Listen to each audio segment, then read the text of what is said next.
আজকে জাতীয় ঐক্যমত্য কমিশনে দুটো বিষয় নিয়ে আলোচনা হয়েছে। রাষ্ট্রপতির ক্ষমা প্রদর্শন। গণ অধিকার পরিষদ মনে করে রাষ্ট্রপতির ক্ষমা প্রদর্শনের যে বিদ্যমান আইন আছে এটা পরিবর্তন করা প্রয়োজন।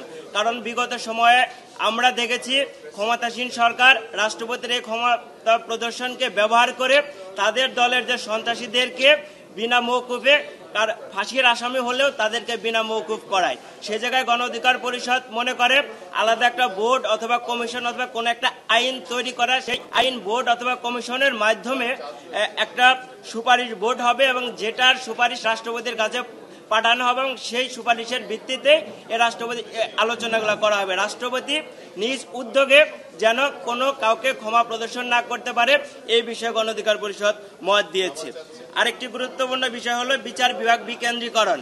বিচার বিভাগ বিকেন্দ্রীকরণের বিষয়ে গণ অধিকার পরিষদ একমত হয়েছে। আপনারা ইতিমধ্যে দেখে থাকবেন যে অসংখ্য মামলা অনেক দিন ধরে থাকে, তাই এই বিচার বিভাগ বিকেন্দ্রীকরণের ফলে মামলা ঢাকা শহরের যে জট, এই জটটা কমবে।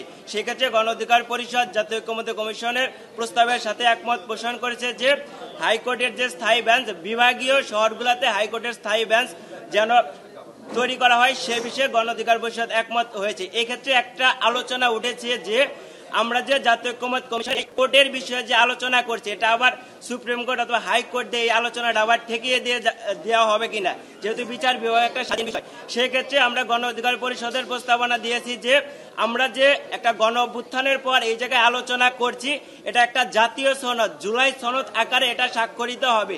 যেহেতু একটা সনদকে একটা হাইকোর্ট দেখিয়ে এই আইনটাকে যেন বাতিল না করা হয় এবং এই বিচার বিভাগের যে বিভাগীয় শহরগুলোর যেন স্থায়ী বেঞ্চ এটা যেন বন্ধ করা না হয়, সে বিষয়ে গণ অধিকার পরিষদ একমত পোষণ করেছে।